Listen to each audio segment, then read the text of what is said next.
Gandang araw sa inyo mga katropa. Ngayon mga Mitsubishi Lancer natin. Ayan mga katropa. Meron tayong unit ngayon pang low budget pero maayos. Walang problema sa makina. Binabargain lang natin mga katropa, 39,000. Ayan, sabihin ko na agad yung presyo, 39,000 mga katropa. Good running, one click start. Malamig ang aircon mga katropa. Okay po yung makina niya. Maliban lang sa konting issues niya mga katropa, sa lock ng pinto, yun lang naman po. Pero yung unit mga katropa, hindi natin gagamit yung word na sariwa, no? Maayos pa, presentable pa mga katropa. Doon nagpapa-repaint. Pero, pwede pa. Maayos pa, presentable pa. Kaya mga katropa, 39,000 for G13A po yung engine mga katropa. 1997 model. Mitsubishi Lancer na itlog. Ayan. Mga katropa, meron siyang spoiler. Ayan, unang-una na. Meron siyang spoiler. And then, tinted na po mga katropa. Meron na rin siyang panglagay ng top load. Meron ding makapal na mga gulong. Ayan, yung mga gulong niya mga katropa, mga 75% pa siguro. Meron lang dent dito, no? And then yung pintura niya mga katropa, hindi naman ganun ka-presentable, pero hindi rin naman pangit tingnan mga katropa, no? Ayan, mga gulong niya. Sa likuran, almost 80%. Ayan, ikutan mo para Russell. So, meron din siyang para sa panghatak, ayan. So, pinormahan yan mga katropa nung dating may-ari, no? So nakuha natin yan, inayos natin, kisay parts out natin, maayos naman, matino naman, maganda naman tignan, okay pa. So sayang naman. So pakita natin agad yung loob.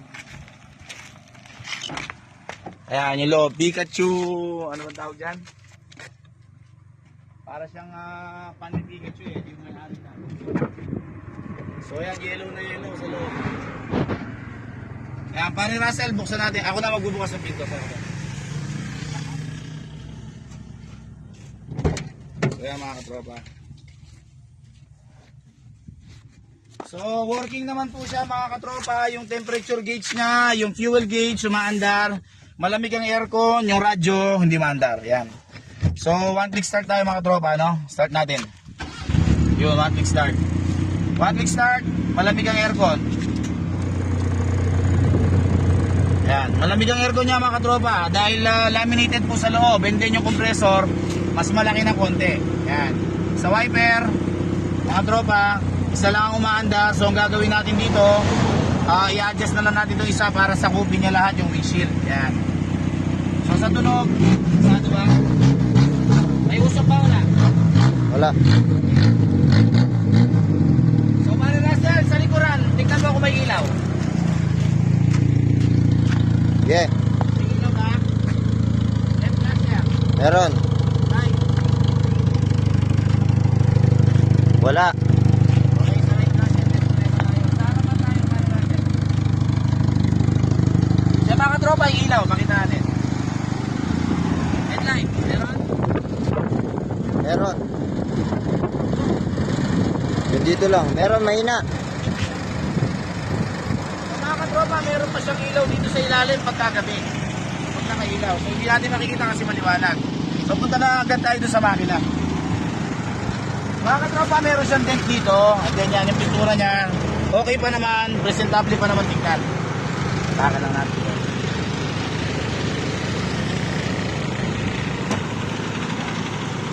Pakita ko lang sa inyo, hindi siya blow by, wala siyang talsik.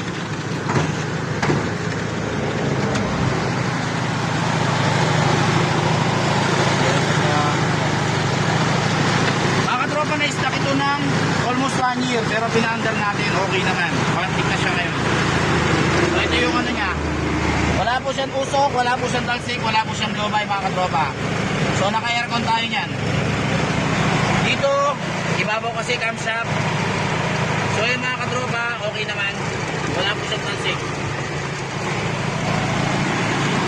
Sa radiator, wala akong dalang basahan eh, pero sige, bahala na.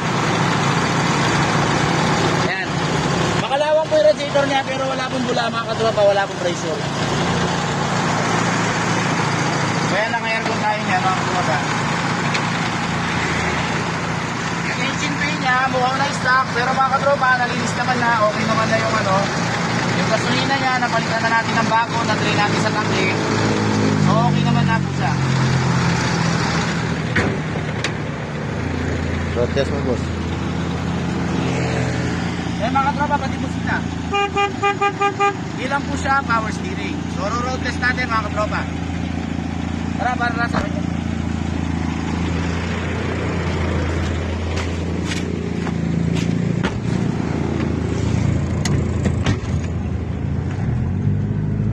So yung mga katropa, normal lang yung temperature niya, below po sa kalahati. Naka-aircon tayo. Umaandar po yung kanyang speed meter mga katropa, no? Umaandar din yung kanyang hazard. Yan. Left signal light and then right signal light. So magaan po siyang kumambyo mga katropa. So naka-tercera yan, then kwarta, okay lahat, and then quinta, okay din po lahat. Kaya meron din siyang handbrake mga katropa, umaandar din yung handbrake niya. So ayan mga katropa, baka po ninyo 39,000. Ngayon po kung swapping naman po tayo, pwede po tayo swap sa Raider FI o kaya Sniper mga katropa, offer lang po kayo. So yun nga palang konting issue, hindi mo siya mabuksan dito sa loob kapag gagawin ka sa driver side. Pero bumababa po yung kanyang bintana, nalaglag lang yung kanyang ikutan, ano? So ito lang naman yung mga minor issues, no? Natural lang naman sa second hand, tapos medyo old model may issue. Pero importante, walang issue sa makina, kumpleto, maayos ang aircon, at saka tahimik lang po yung makina niya mga katropa. Wala rin po siyang kalampag mga katropa, no? Wala rin po siyang wiggle. So nag top speed tayo rito nung nakaraan, 140, pero pa na maibubuga. Pero syempre dahil medyo old na nga yung car, kaya hindi na natin siya sasagad-sagarin. So dyan din mga katropa, yung bintana niya dyan naka-fix na, hindi na nabababa. Ayan. Kaya mag-aircon na lang kayo mga katropa. Then sa likod, yung mga nasa likod po mga katropa, bumababa po yan, tsaka umaangat yan. So mga katropa, PM nyo lang po kami, Tropa Junk Shop Boys. So magpapalit na rin tayo ng name. Siguro mga katropa, palitan na natin ng Nel Auto Surplus Garage mga katropa. Kasi nagbebenta rin naman tayo ng mga piyesa-piyesa surplus na gamit na sasakyan galing sa mga kinakatay natin na goods naman yan. So mga katropa, God bless po sa ating lahat. Magandang araw.